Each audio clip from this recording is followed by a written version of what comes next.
یسوع مسیح کے نام سے السلام علیکم پیارے بھائی اور بہن۔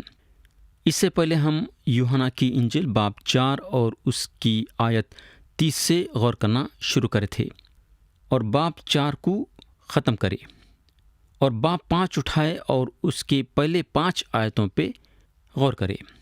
آج ہم آیت 6 سے غور کرنا شروع کریں گے اور پڑھیں گے آیت 6۔ یہاں لکھا ہوا ہے، اس کو یسوع نے پڑا ہوا دیکھا اور یہ جان کر کہ وہ بڑی مدت سے اس حالت میں ہے، اس نے کہا، کیا تو تندرست ہونا چاہتا ہے؟ تو یہ سوال جو مسیح کرے، یہ بیمار کے لیے ایک عجیب سا سوال تھا۔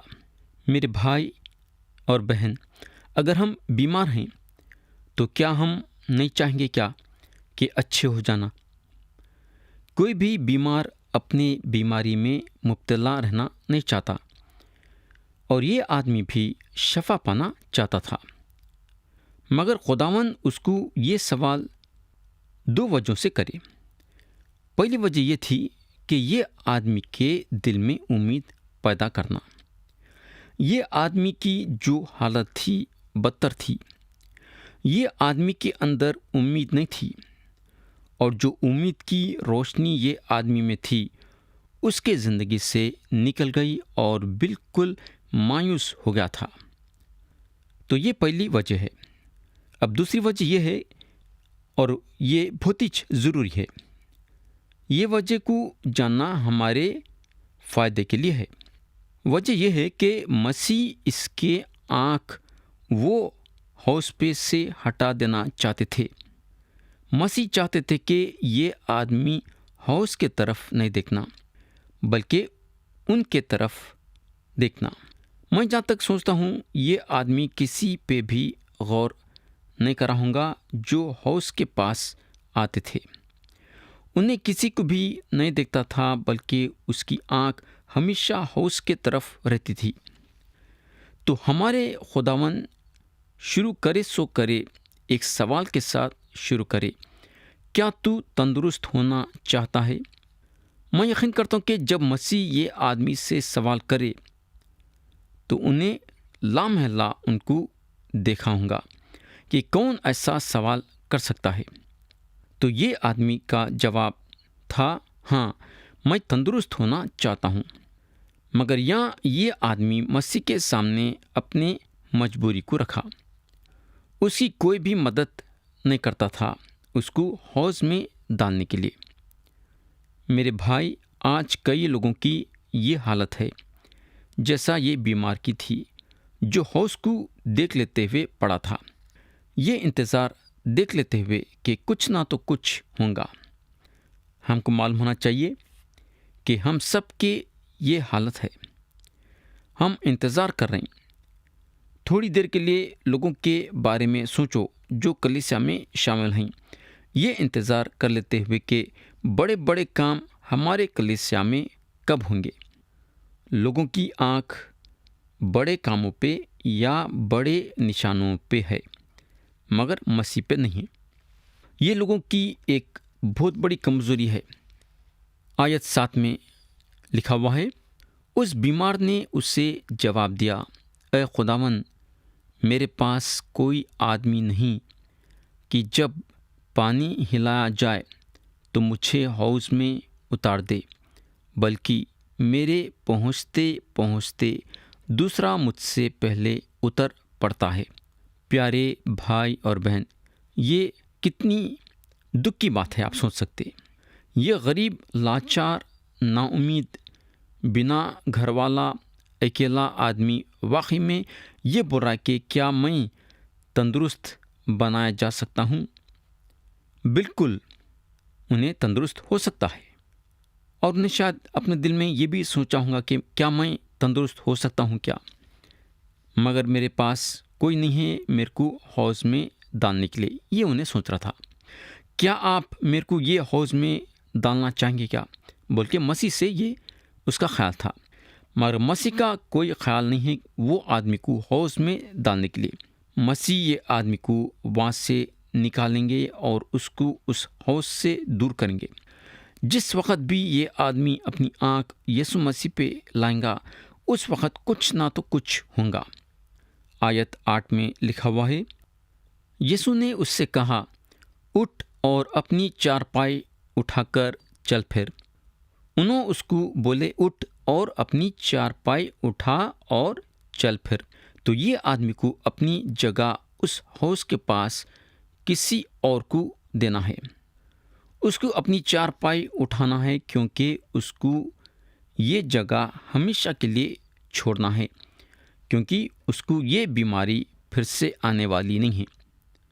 آیت 9 سے 13 میں لکھا ہوا ہے، وہ شخص فوراً تندرست ہو گیا اور اپنی چارپائی اٹھا کر چلنے پھرنے لگا۔ وہ دن سبت کا تھا۔ پس یہودی اس سے جس نے شفا پائی تھی کہنے لگے کہ آج سبت کا دن ہے، تجھے چارپائی اٹھانی روا نہیں۔ اس نے انہیں جواب دیا، جس نے مجھے تندرست کیا اسی نے مجھے فرمایا کہ اپنی چارپائی اٹھا کر چل پھر۔ انہوں نے اس سے پوچھا کہ وہ کون شخص ہے جس نے تجھ سے کہا چارپائی اٹھا کر چل پھر؟ لیکن جو شفا پا گیا تھا وہ نہ جانتا تھا کہ کون ہے، کیونکہ بھیڑ کے سبب یسوع وہاں سے ٹل گیا تھا۔ تو یہ آدمی مسیح کے ذریعے سے شفا پایا، مگر یہاں دوسری چیز یہ ہوتی ہے کہ جو دشمن ہیں یہ آدمی کو ڈانٹتے ہیں، کیونکہ انہیں سبت کے روز اپنی چارپائی اٹھا لے کے پھر رہا ہے۔ مگر ہم کو معلوم ہونا چاہیے کہ اس کا چارپائی اٹھا لے کے پھرنا یہ ثابت کر رہا تھا کہ انہیں پوری طرح سے شفا پا گیا ہے۔ یہ چارپائی اس کے لیے ثبوت تھی کہ انہیں شفا پایا ہے۔ کیا آپ سوچ سکتے ہیں کہ یہ مذہبی بزرگ کتنے عجیب قسم کے تھے کہ غصے میں آ گئے، کیونکہ یہ آدمی اپنی چارپائی سبت کے روز اٹھا لے کے پھر رہا تھا۔ آیت 14 سے 16 میں لکھا ہوا ہے، ان باتوں کے بعد وہ یسوع کو ہیکل میں ملا۔ اس نے اس سے کہا، دیکھ تو تندرست ہو گیا ہے، پھر گناہ نہ کرنا، ایسا نہ ہو کہ تجھ پر اس سے بھی زیادہ آفت آئے۔ اس آدمی نے جا کر یہودیوں کو خبر دی کہ جس نے مجھے تندرست کیا وہ یسوع ہے۔ اس لیے یہودی یسوع کو ستانے لگے، کیونکہ وہ ایسے کام سبت کے دن کرتا تھا۔ ایک آسان سے چیز یہاں کیا ہوئی بولے تو ہمارے خداوند اس کو بیت حسدہ ہاؤس کے پاس شفا دیے، یعنی جسمانی شفا، مگر اس کے جان کو مسیح جو ہے ہیکل میں شفا دیے۔ گناہ کے وجہ سے یہ آدمی مصیبت میں آ گیا تھا، تو سب سے پہلے اس کو ایک صحت بھرا جسم ملا، اور اس کے بعد اس کو ایک صحت بھری جان ملی۔ میرے بھائی، انہیں مسیح کو جانا، اس کے بعد انہیں بول سکا کہ مسیح کون ہے۔ یہ بیمار حوض کے طرف دیکھتے ہوئے انتظار کر رہا تھا، اور ایک دن یسوع مسیح خدا کا برا وہاں آئے اور اس کو دیکھے۔ اس کے بعد یہ آدمی ان کو دیکھا۔ سب سے بڑی بات یہ غور کرنے کی ہے کہ وہ حوض کے پاس بھیڑ کی بھیڑ تھی، مگر ان لوگوں کو شفا نہیں ملی۔ آج بھی کئی لوگ ہیں جن کو نجات نہیں ملی ہے۔ کیا یسوع مسیح ان لوگوں کو بچانا نہیں چاہتے ہیں کیا؟ میرے بھائی، بالکل بچانا چاہتے ہیں، مگر یہ لوگ اپنی نظر یسوع مسیح پہ نہیں رکھ رہے۔ ان لوگ بس انتظار کر رہے ہیں، یہ ارادے سے انتظار کر رہے ہیں کہ کچھ نہ تو کچھ ہوگا۔ یہ واقعہ یہودیوں کے دلوں میں مسیح کے لیے جلاپا پیدا کرا، اور ان لوگ مسیح کو ستانے کو لگے۔ آیت 17 میں لکھا ہوا ہے، لیکن یسوع نے ان سے کہا کہ میرا باپ اب تک کام کرتا ہے اور میں بھی کام کرتا ہوں۔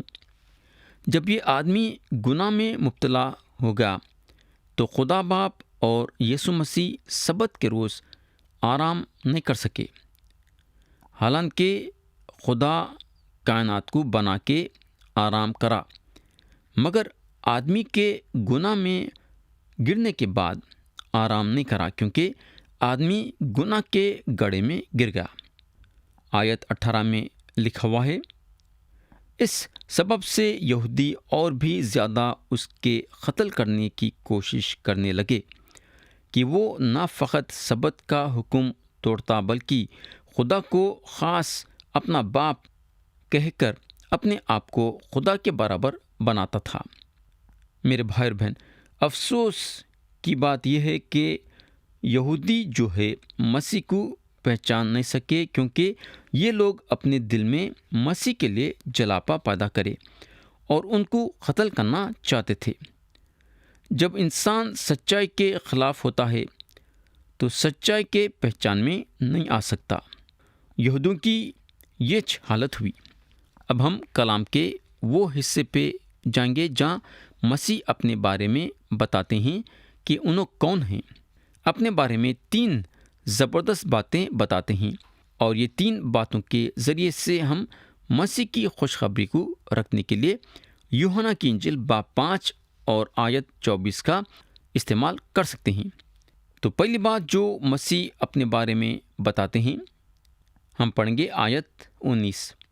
یہاں لکھا ہوا ہے، پس یسوع نے ان سے کہا، میں تم سے سچ سچ کہتا ہوں کہ بیٹا آپ سے کچھ نہیں کر سکتا سوائے اس کے جو باپ کو کرتے دیکھتا ہے، کیونکہ جن کاموں کو وہ کرتا ہے انہیں بیٹا بھی اسی طرح کرتا ہے۔ تو یہاں یسوع مسیح یہ بتا رہے ہیں کہ انہوں خدا ہیں اور انہوں وہ کرتے ہیں جو خدا کرتا ہے۔ یہاں باپ اور بیٹے کے درمیان ایکتا ہے، یعنی کہ ایک ساتھ مل کے چل رہے ہیں اور دونوں مل کے کام کر رہے ہیں۔ تو یہودیوں جو ان پہ الزام لگا رہے تھے وہ بے بنیاد تھی، اس میں کچھ دم نہیں تھا، بلکہ یہودیاں مسیح کا انکار کر رہے تھے۔ یاد رکھو کہ بیٹا جو ہے باپ کے خلاف کام نہیں کر سکتا، یعنی کہ یسوع مسیح خدا کے خلاف کام نہیں کر سکتے، نہ خدا باپ یسوع مسیح کے خلاف کام کر سکتا۔ دونوں ایک ہیں اور ایکتا کے ساتھ کام کرتے ہیں۔ مسیح وہ کام کرتے ہیں جو خدا کرتا ہے۔ یسوع مسیح گناہوں کو معاف کر سکتے ہیں۔ اس کے بعد مسیح بتاتے ہیں کہ ان میں اور خدا باپ میں ذاتی طور سے قریب کا رشتہ ہے۔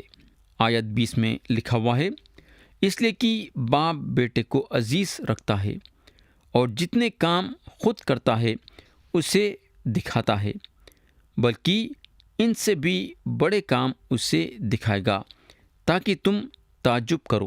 یہ ہوگا۔ اب دوسری بات جو مسیح اپنے بارے میں بتاتے ہیں، ہم پڑھیں گے آیت 21، کیونکہ جس طرح باپ مردوں کو اٹھاتا اور زندہ کرتا ہے، اسی طرح بیٹا بھی جنہیں چاہتا ہے زندہ کرتا ہے۔ یسوع مسیح جس کو چاہے اس کو زندگی دے سکتے ہیں، اور یسوع مسیح جس کو چاہے اس سے زندگی لے سکتے ہیں۔ اگر باپ مردوں کو زندہ کرتا ہے تو بیٹا بھی مردوں کو زندہ کرتا ہے۔ یہ ہوگا۔ اب ہم مسیح کے تیسرے بات پہ جائیں گے۔ تیسری بات جو مسیح اپنے بارے میں بتاتے ہیں، ہم پڑھیں گے آیت 22، کیونکہ باپ کسی کی عدالت بھی نہیں کرتا بلکہ اس نے عدالت کا سارا کام بیٹے کے سپرد کیا ہے۔ میرے بھائی اور بہن، آپ ہمیشہ کی زندگی حاصل کر سکتے ہیں اگر آپ ان کے کلام کو سن کے اس پہ عمل کریں گے تو، یعنی کہ اگر آپ ان کے کلام کو سن کے اس پہ ایمان لائیں گے تو آپ کو ہمیشہ کی زندگی ہے۔ کیوں؟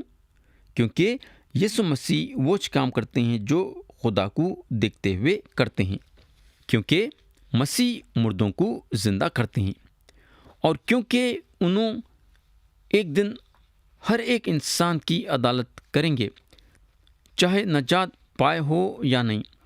ہم سب ایک دن مسیح کے سامنے کھڑے ہوں گے، یسوع مسیح پہ ایمان رکھنے والے عدالت کے دن ان کے سامنے کھڑے ہوں گے، یہ دیکھنے کے لیے کہ ہم کو کیا اجر ملے گا۔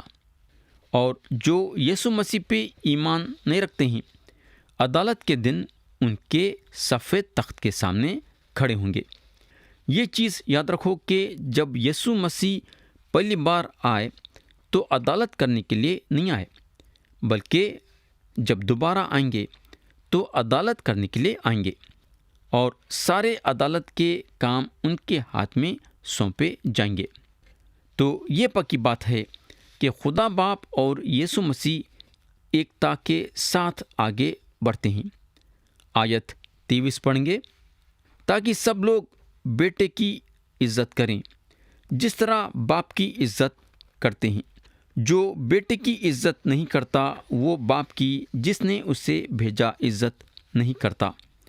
تو یہ تین باتوں کے ذریعے سے، یہ تین زبردست باتیں جو مسیح اپنے بارے میں بتائے ہیں، اس کے ذریعے سے انہوں ایک زبردست بات آیت 24 میں بولتے ہیں، جو کہ آج کے ذاتی کاموں میں استعمال ہوتا ہے۔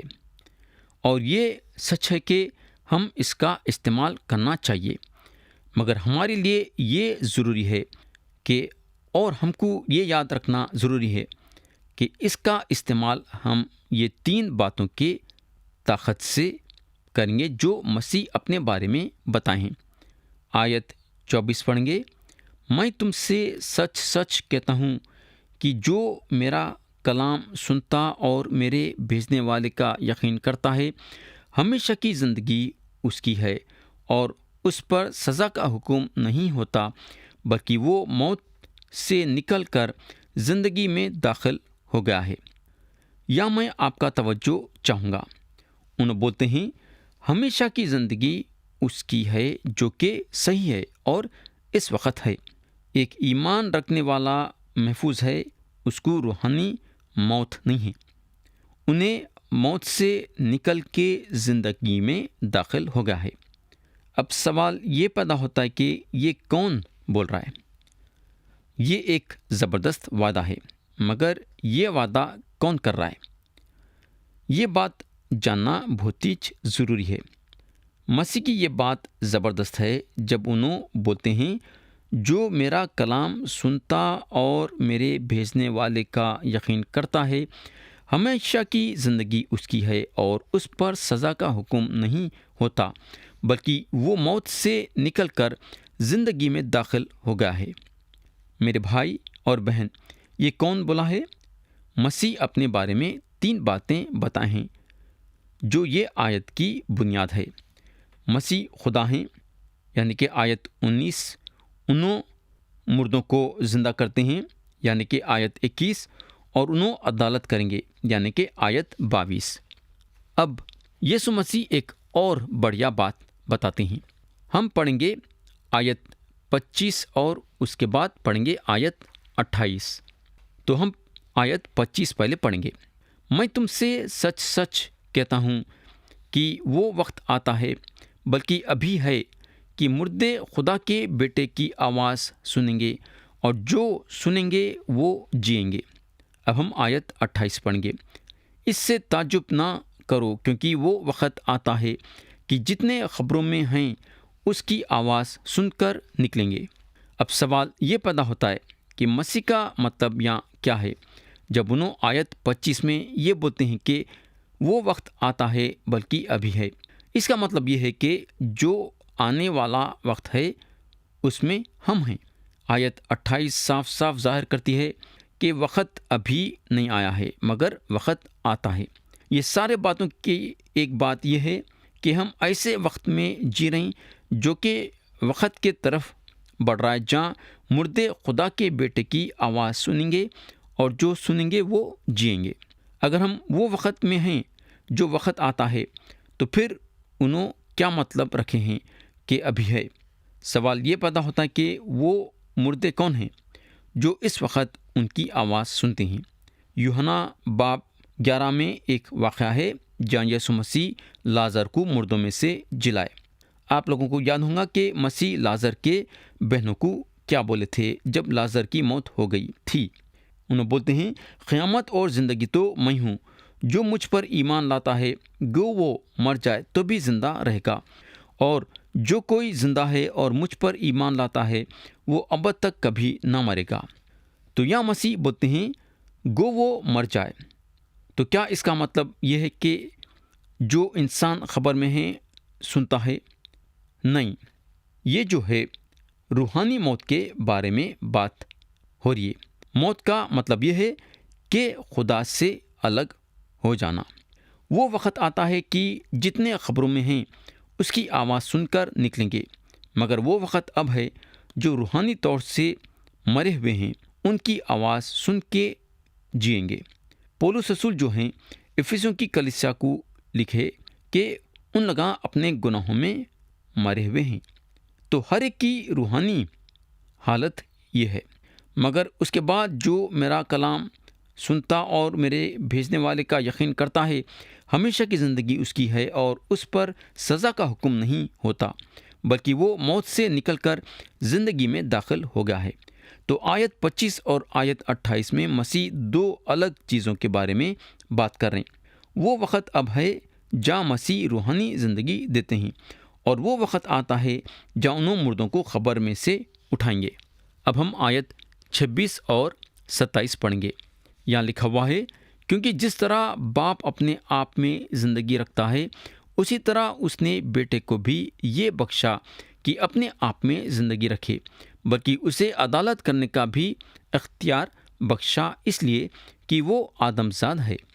پیارے بھائی اور بہن، یسوع مسیح زندگی دیتے ہیں، صرف ان میں زندگی نہیں بلکہ ان میں زندگی رہنے کے ساتھ ساتھ دوسروں کو بھی زندگی دیتے ہیں۔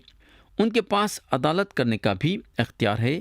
انہوں پہلی مرتبہ ایک منجی کے حیثیت سے آئے اور ایک قاضی کے حیثیت سے نہیں، مگر جب دوبارہ آئیں گے تو ایک قاضی کے حیثیت سے آئیں گے، اور اس وقت جو قبروں میں ہیں ان کی آواز سنیں گے، یعنی کہ مسیح کی آواز سنیں گے۔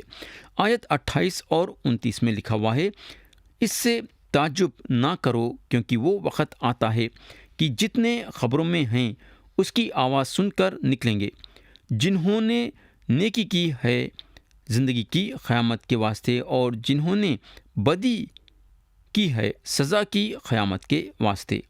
یہاں جو ہے دو بار مردوں میں سے جی اٹھنے کے بارے میں بتایا گیا ہے۔